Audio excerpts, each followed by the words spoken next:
여러분 우리나라에 복음이 전파된 일들을 관찰해 보게 되면 그냥 우연처럼 보이는 일들을 통해서도 이루어졌거든요.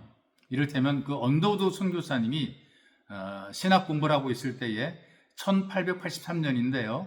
한 모임을 통해서 조선 민족에 관한 그런 소식을 듣게 됐어요. 알버트라는 목사님이 계시는데 조선에 대해 소개하는 설교를 들었습니다. 지금 조선은 1300만 민족이 복음이 무엇인지 전혀 모른 채 가난과 질병과 학대 속에서 쓰러져 가고 있습니다. 그 나라가 드디어 작년에 문호를 개방했습니다. 주님은 여러분 중에 누군가 조선 민족을 위해 선교사로 갈 것을 부르고 계십니다. 이 알버트 목사님의 메시지가 많은 신학생들에게 도전을 주었습니다. 그 당시에 이제 언더우드 목사는 인도 선교사로 가기 위해서 준비를 하고 있었거든요. 근데 문제는 신학생들이 조선에 대해서 아무런 반응을 보이지 않는 거예요. 거기 불쌍한 민족이 있는데, 복음을 들어야 될 민족이 있는데, 그런 도전을 받아놓고도 다른 곳으로 가려고 해도 이 조선으로 갈 사람이 없어요. 그래서 답답합니다. 예수님께서 기다리는 그 땅으로 갈 선교사가 이렇게도 없는가? 답답하며 이제 기도하는데 강력하게 반문의 소리가 마음을 두드리는 거죠. 너는 왜 못 가냐? 그럼 너는 왜 못 가느냐?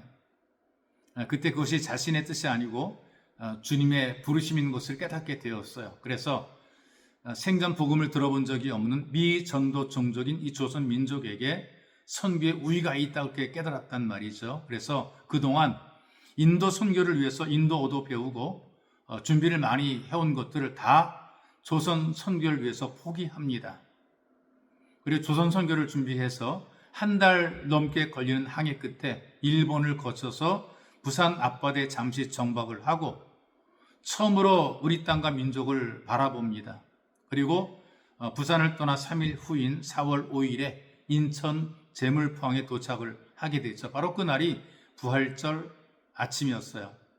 한국 기독교사 최초의 선교사가 첫 발을 디딘 것으로 인정을 했습니다. 인도 선교를 준비하던 언더우드에게 조선의 소식이 들려지게 되고 너는 무엇을 하느냐라고 하는 도전을 주었어요. 그래서 인도로 갈 발걸음을 돌려서 바로 우리 대한민국으로 오게 된 것이죠. 이게 절대로 우연이 아닙니다. 우리 민족을 불쌍히 여기신 하나님의 섭리, 하나님의 뜻이 있단 말이죠. 왜 그런지는 모르지만 하나님의 뜻입니다. 여러분들의 삶에도 하나님의 뜻, 하나님의 섭리가 있음을 믿으시기 바랍니다. 그래서 하나님 말씀을 여러분들에게 소개해드리겠어요. 사도행전 28장 1절입니다. 제가 읽어드릴게요.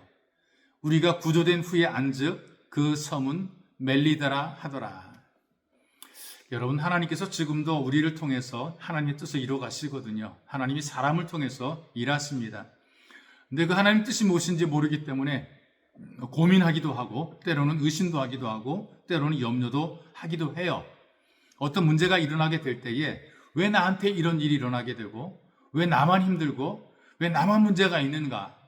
속으로 이런 생각도 할 수 있습니다. 혹시 내가 다른 사람보다 죄가 더 많은가? 라는 그런 부담을 갖기도 하죠. 그러나 여러분, 하나님의 섭리가 우리 속에서도 이루어지고 있다는 것입니다. 그러니까 어떻게 보게 되면 하나님이 돕지 않는 것처럼 침묵하고 계시는 것처럼 보이지만 그러나 하나님께서는 여러분들과 함께 계시고 여러분을 여전히 보고 계신다는 얘기죠. 바울도 항해하지 말자 그랬어요. 위험하다 그랬어요. 위험이 감지가 되기 때문입니다. 그런데 결국 그 배가 출항하더라고요. 선장과 선주에 의해서 배가 출항을 하게 돼요. 이럴 때 하나님께서 이 바울의 생각을 무시한 것처럼 그렇게 느낄 수가 있습니다. 하나님, 내가 기도 많이 했는데 지금 가면 위험하니까 가면 안 되도록 선장과 선주의 마음을 감동시켜 주세요라고 기도했는데 그 선장과 선주가 가자 그래서 그만 출항을 하게 됐단 말이죠. 그래서 이 배가 14일 동안 바람에 휩쓸리고 항로를 잃어버리고 고난을 당하게 돼요. 그때 바울뿐 아니라 많은 사람이 간절히 기도를 합니다. 근데 응답도 없거든요. 마치 하나님이 안 계신 것처럼 오랜 시간 동안 침묵을 했단 말이죠. 근데 그것도 여전히 하나님의 뜻이 있었다는 얘기입니다. 배가 침몰 직전까지 갔던 것이나 멜리데 섬에 도착하게 하신 것이나 모든 걸 알고 보니까 다 하나님의 뜻이었더라. 또 원주민들이 그 이방인들을 적대해서 죽일 수 있음에도 불구하고 오히려 그들을 동정하는 마음으로 선대해 준 것도 하나님의 뜻이란 말이에요. 사도 바울이 독사에게 물렸습니다. 당연히 독사에게 물리면 죽어야 되는데 기적적으로 산 것도 하나님의 뜻이죠. 마찬가지로 오늘 여러분들이 이 메시지를 듣게 되는 것도 하나님의 사랑이 담긴 하나님의 목적이 있다는 얘기입니다. 누군가 이 메시지를 듣고 예수 믿게 하시고 영혼을 구하고 살리시려는 하나님의 의도가 있고 뜻이 있다는 얘기입니다. 문제가 많고 고민이 많아 걱정하는 그 사람들에게 안심하라, 평안하라, 위로를 주시는 그런 하나님의 뜻과 목적이 있다는 것이죠. 하나님께서는 오늘도 믿음으로 살아간 우리를 통해서 여전히 하나님의 일을 이루고 계신단 말입니다. 그래서 여러분을 통해서 누구를 어떻게 구원할지는 아무도 알 수가 없습니다. 사도 바울이 로마를 위해 기도하고 꿈을 갖고 있을 때 하나님께서 사용하셨던 것처럼 아마 여러분들도 그렇게 사용하실 것입니다. 여러분들에게 하나님의 손길이 닿고 있습니다. 그래서 지나고 나서 깨닫지 마시고 말씀을 듣고 깨달아서 알아서 쓰임받는 여러분들의 삶이 되시기를 주님의 이름으로 축복합니다.